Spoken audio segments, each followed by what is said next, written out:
Welcome, everybody, to Inside the Actors Quarantine's April Fool's gathering and performance. That is the show. Thank you so much for joining us. I'm joking, of course. That would be terrible were we to do that. But welcome to our evening of performances. We don't have, 2 hours worth of things, but we have some beautiful little pieces ready for your entertainment. And part of that is that I will tell a joke at every intermission whenever I'm here. I get to tell a joke, which I'm really really excited about. So my first joke would be two fish are sitting in a tank, and one fish turns to the other and says, "How do you drive this thing?" I'm now pausing for extended laughter and applause. Thank you. Thank you very much, everyone. The first piece that we have for this evening is actually a dialogue-only short story competition winner. So not particularly a play, but written by Terry Lowell, and it was a dialogue-only short story thing, and it's super fun. So without any further ado, let's start off with this. It is called Just a Kiss.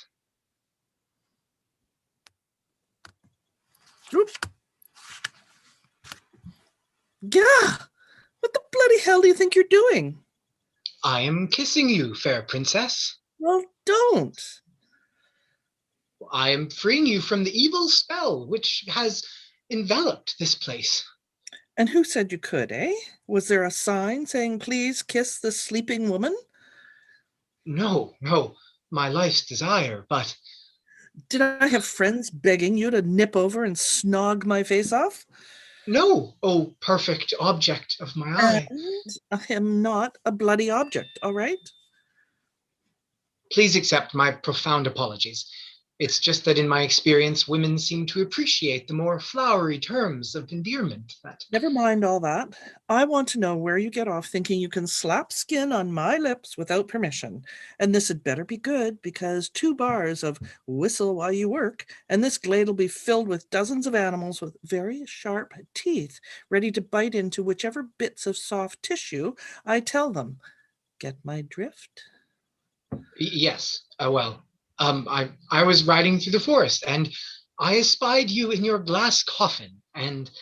And that's another thing. I was in a coffin, for God's sake. I mean, do you make a habit out of kissing bodies in coffins? Of course not. Because if you do, that's not normal. I don't. You just looked so beautiful. Oh, so you thought you'd swoop in for a quick necrophiliac smooch. Weirdo. I am not a weirdo. I am a prince. Oh, and that gives you the right to assault sleeping women, does it? Madam, this is what I am trained to do. I go on quests and fight dragons and attend balls, and if I see a beautiful woman in a magically induced sleep, I kiss her on the lips to wake her up. Well, for future reference, when I want waking up, I'll set an alarm clock, all right?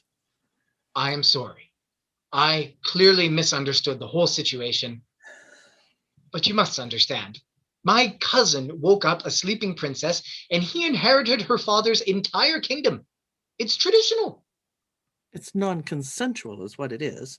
How would you like it if I came to your room when you were asleep and woke you with a kiss? Well... You need to take a long, hard look at yourself. Oh, all right. I am sorry. It was just an enchanted forest, a beautiful princess. And that as well. What? All this beautiful princess stuff. What you're saying is if I was ugly, you would have just left me here. No!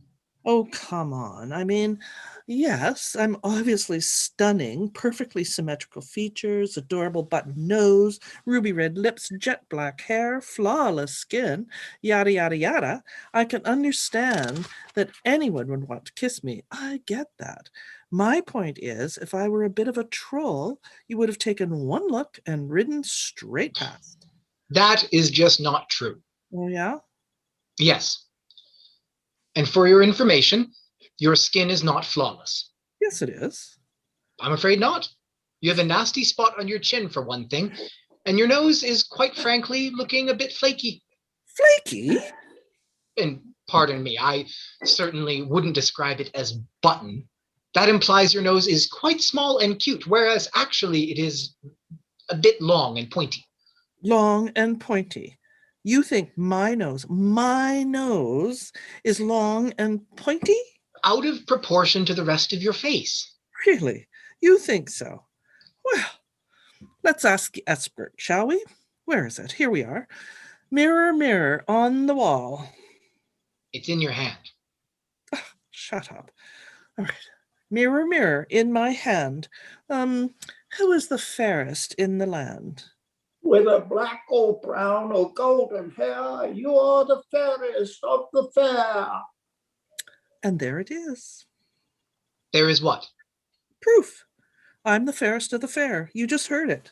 And how exactly is that proof? It's the magic mirror. Duh. I see. So some green-faced goblin in a mirror tells you what you want to hear, and somehow that makes it true. Do you think that would stand up in a court of law? Because I really don't think so. Don't you know anything? Look, the magic mirror contains a trapped spirit which is under a spell. It means it can only tell the truth. And you seriously believe this? You're a prince. You should know this stuff. May I? Thank you. Magic mirror in my hand.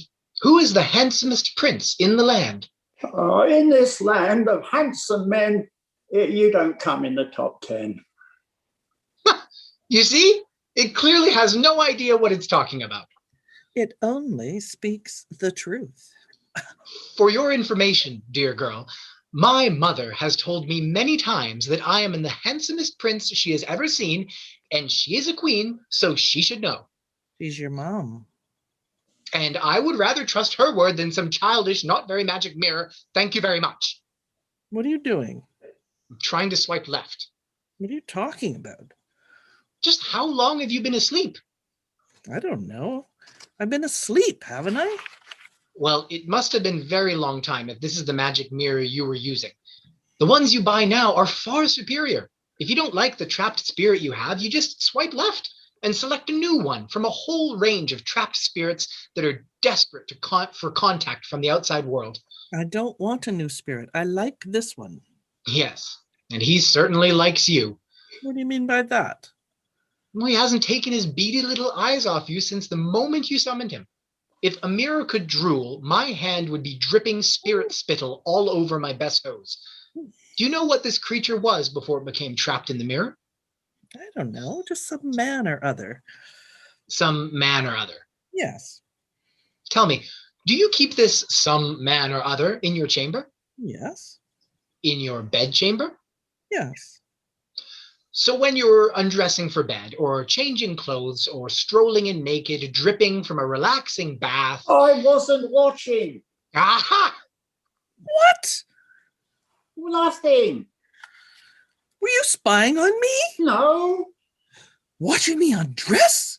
Oh, well, I may have inadvertently, occasionally. Look, over the years. You, sir, are a blackguard. You're a bloody pervert. Look, I have been stuck in this bloody mirror for 3 centuries. You put me in a bedchamber with an attractive woman. What do you think I'm going to do? I'm only used to be human. Hang on. So, am I the fairest of the fair or not? Well, to be honest, you're the only woman I've seen in the past 26 years, so I don't have much to compare you to. That's just great, that is. But I think you're really fit, if it helps. Oh, it doesn't. Ah, Look, why don't I just pop him in this pouch, and then... No, please, not the pouch. And he's gone. So, it seems your friend in the mirror was a bit of a peeping Tom. Terrible, unforgivable behavior. almost almost as bad as kissing an unconscious girl in a coffin. I have apologized for that. Yes, all right. I accept your apology. Thank you. So, here we are. Yes, I suppose so. Are you, that is, would you be perhaps hungry at all? As it happens, yes. Oh, and my breath smells like a dog farted in my mouth. No, not a dog. Exactly. A little food and drink, and you'll be tickety-boo. Actually, I know a smashing little boutique restaurant on the edge of the Dell if you're interested. It's run by 7 chaps who live together, and they do a fabulous kiln-smoked barramundi floated on a bed of sautéed aubergine. It really is to die for. Is that the 7 Dwarves Inn? Oh, you have been asleep for a long time. In polite society, we don't use the D word anymore. It's called a shovel and a pick, faux rustic and very upmarket. Okay, that sounds nice. But it's not a date. Oh, no, of course not. It certainly is not a date. It's just 2 people having lunch and getting to know each other. And just to be clear, may I say, without wishing to cause embarrassment, that your nose is, in fact, actually really quite cute. Cheers. And I'm sure you're in the top 10 of handsome princes. Maybe 8 or 9. That is very kind of you to say so. I'm sure you will love a shovel and a pick. I try to dine there at least once a month, and I highly recommend the suppression of hand-shaved chorizo for starters. It's absolutely divine. Do they do chips? Triple cooked, obviously. You know, all this talk of food has got the old tummy rumbling. Is that an apple I spy? No! I only want a nibble. Don't swallow it! Oh. Apple the witch poisoned me with, you bloody idiot! Oh, that's what put me in the coma. Hello? Can you hear me? Oh, come on. You can't do this to me. All right, yes. I know what I said, but I just can't walk away and leave you, can I? Oh, it doesn't mean we're engaged or anything. It's just a kiss.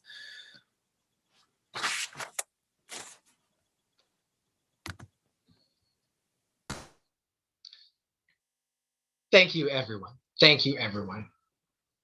We are here now. Thank you. Again, that was a short story that was written only in dialogue, written by Terry Lowell.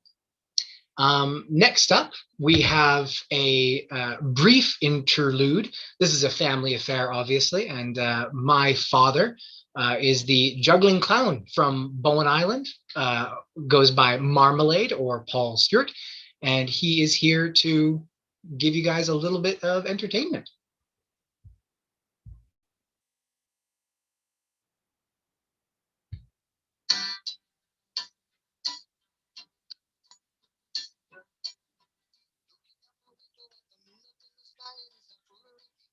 But it is very bright and beautiful. And it is times like this I wonder why I do exist. I know that this is serious, but after all, it is my little life. I'd like to get it right. So who is this person with my name who breaks all the funny bone rules? It's the April Fool. The April Fool. The April Fool. And that's me.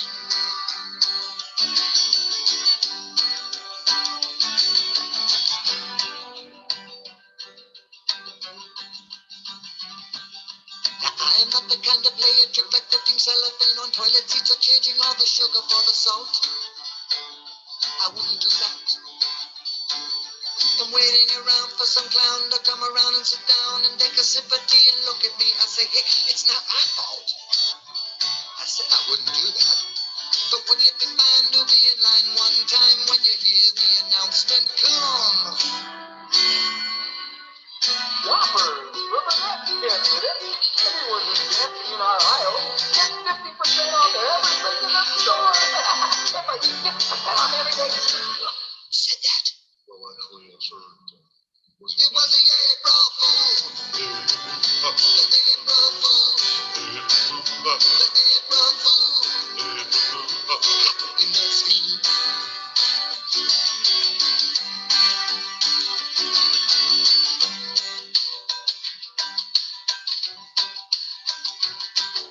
Now I am not opposed to those who love to use their toes to march and rows and rows. I know you know I love a good parade. I think they're very fun. And I think any one or two or three or four or more on any given kitchen floor should have their own parade. I would support this. So if you're up to your knees in January's and you'd love to see February March,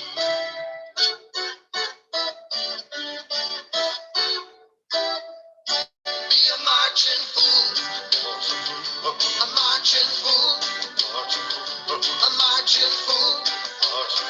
And in 31 days becomes an April fool. An April fool. That's me.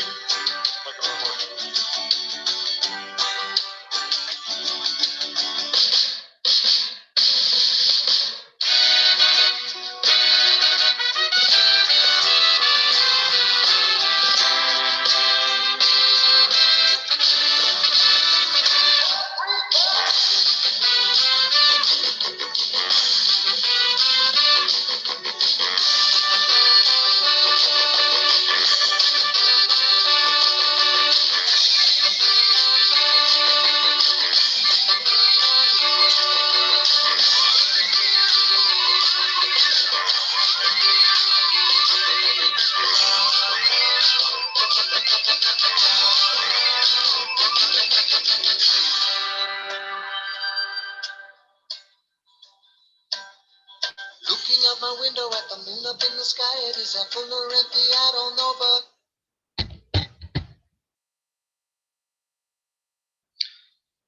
Thank you so much, Dad. That was lovely. Yes. Yeah, thank you. Oh, I forgot I was supposed to tell a joke earlier. Oh my gosh. When fighting clowns, always go for the juggler. That's my advice to you. Um, Next we have up our very own Martin Clark with something to share.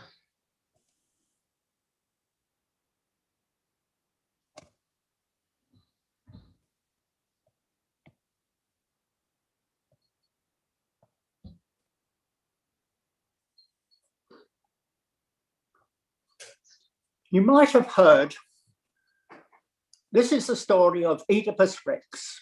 You might have heard of his old complex because his name appears in Freud's index because he loved his mother. His rivals thought it quite a bit that as a monarch he was most unfit. Yet all in all they had to admit that he loved his mother. Yes, he loved his mother like no other. His daughter was his sister and his son was his brother. One thing of which you can depend is he sure knew who a boy's best friend is. When he found out what he had done, he pulled out his eyes one by one, a tragic end to a loyal son who loved his mother. So be kind and sweet to your mother now and then. Have a chat, buy her some candy, some flowers, a new hat. But perhaps you better leave it at that, because you'll end up like with the way the complex and end up like Oedipus. But I'd rather marry a duckbill platypus than end up like Oedipus Rex. Goodbye, Mum.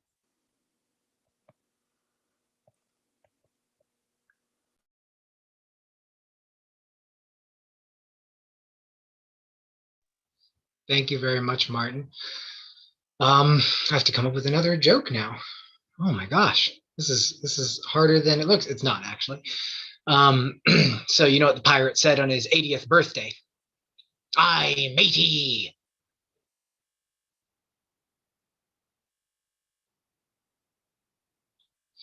Next, we have up a little something sent to us by Jackie Mins and David Cameron. Just a little something about the sentiment of enjoying life, especially during COVID and around the beginning of COVID. So let me figure this out real quick.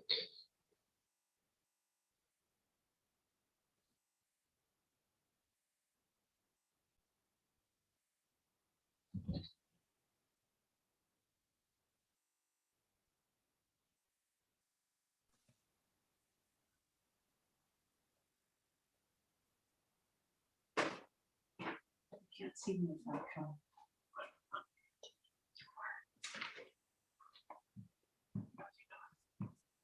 Stopped.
Oh, that was lovely. That really filled my soul a little bit there. Thank you. And almost we're coming towards the end, but we're gonna have the juggler come back for some more advanced techniques. And remember that if you were to ever get into a fight with clowns, you must fight him first. One more joke. One more joke. One more joke. All right. Okay, so this pirate, he is a successful pirate for very many years, and then he retires. And he retires to a small town in the south of England. And one of the little boys one day in the farmer's market comes up to him and says, "Oh, did you used to be a pirate?" And he says, "Arr, that I did." And the little boy says, "Well, how did you get the hook on your hand?" And he says, "I was fishing off the coast of Cape Cod and a shark took it from me." They say, "Well, how did you get the peg leg?" And he says, "I was caught in a storm and I had to cut me leg off to be free of the mast." And the kid says, "How did you get the patch over your eye?" And the pirate says, "Arr, first day with me new hook."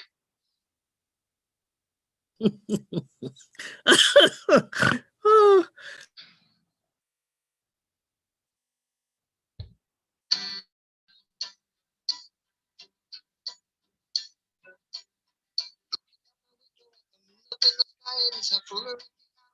It is very bright and beautiful.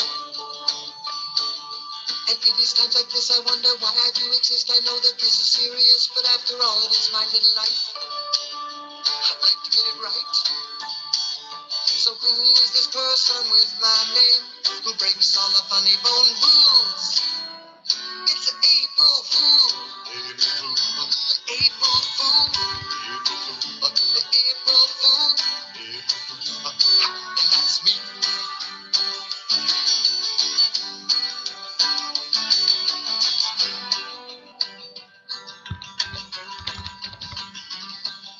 Now I am not the kind to play a trick like putting cellophane on toilet seats or changing all the sugar for the salt. I wouldn't do that. I'm waiting around for some clown to come around and sit down and take a sip of tea and look at me. I say, hey, it's not my fault. I said I wouldn't do that. But wouldn't it be fine to be in line one time when you hear the announcement come? Shoppers, from the next 10 minutes, anyone who's dancing in our aisle gets 50% off everything in the store. That's like 50% off everything. Who said that? It was the April Fool. The April Fool.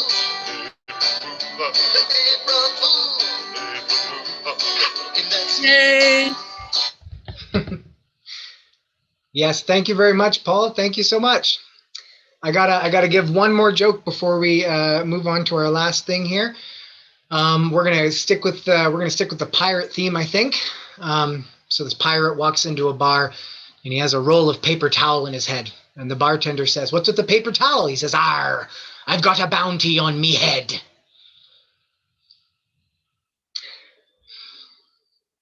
Yikes. Thank you, Judy.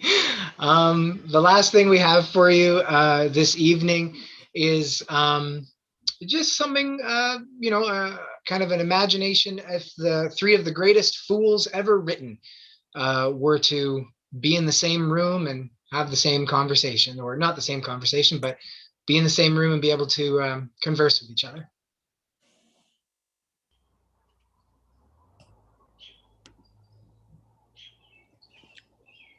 Olo, you clown. His eyes do show his days are almost done. Give me your hand. Art thou learned?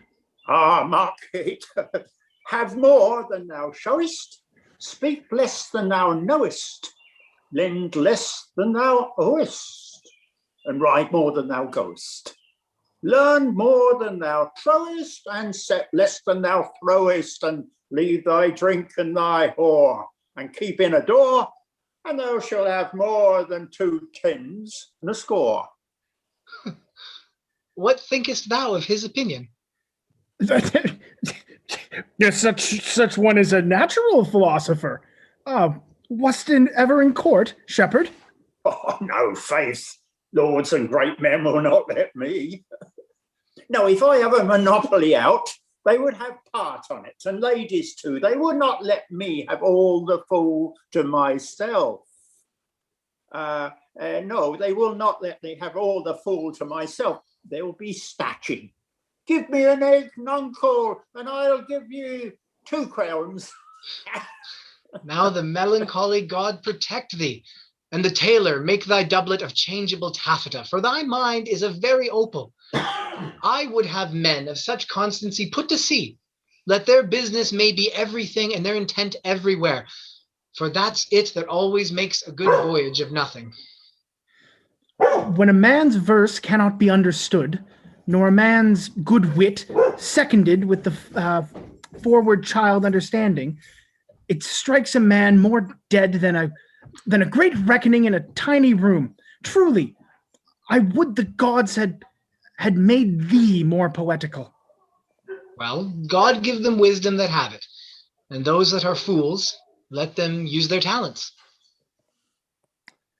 The more pity that fools may not speak wisely, while wise men do foolishly. Dost thou know the difference, my boy, between a bitter fool and a sweet fool? Foolery, sir, does walk about the orb like the sun. It shines everywhere. Yes, indeed. Thou wouldst make a good fool. Stand you both forth now. Stroke your chins. Stroke your chins. Now, swear by your beards that I am a knave. Hold thy peace, thou knave! I shall be constrained to call thee knave. We'll set thee to school, to an ant, to teach thee there's no labouring in winter time. And all that fellow, don't follow their noses, are led by their eyes, but blind men. And there's not a nose among 20 but can smell him that's stinking.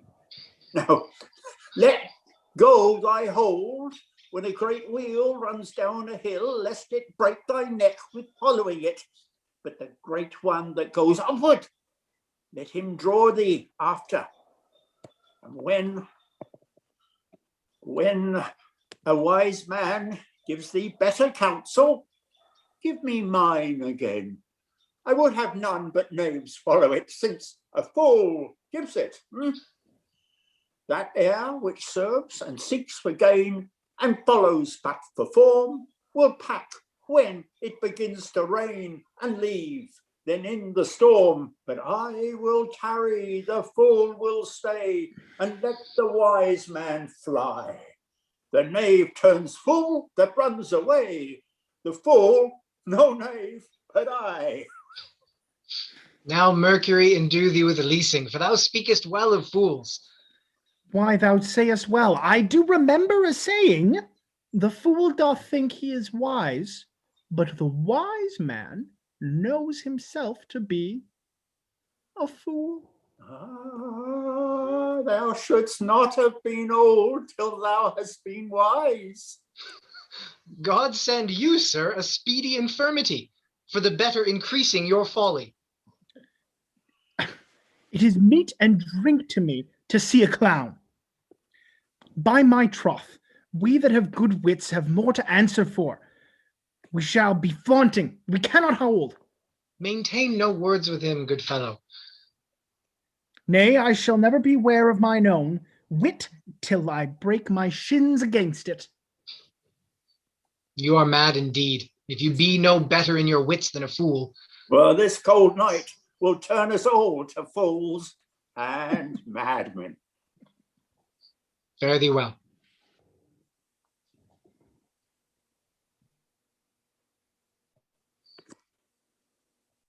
Thank you, everyone, for coming out and taking part in this.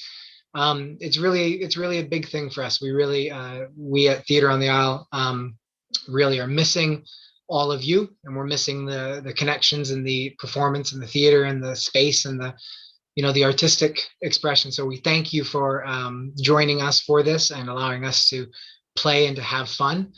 I'm just going to ask everyone to come back really quick so everyone can take a quick bow. Again, thank you so much, everyone, for coming. And we wish you a lovely May. And we'll see you next. Wish you a lovely April. I'm getting way ahead of myself. We wish you a lovely April and a happy Easter. Yes, Martin, that's the cutest thing ever. We look forward to seeing everybody in May, on May the 4th. So thank you very much, everyone.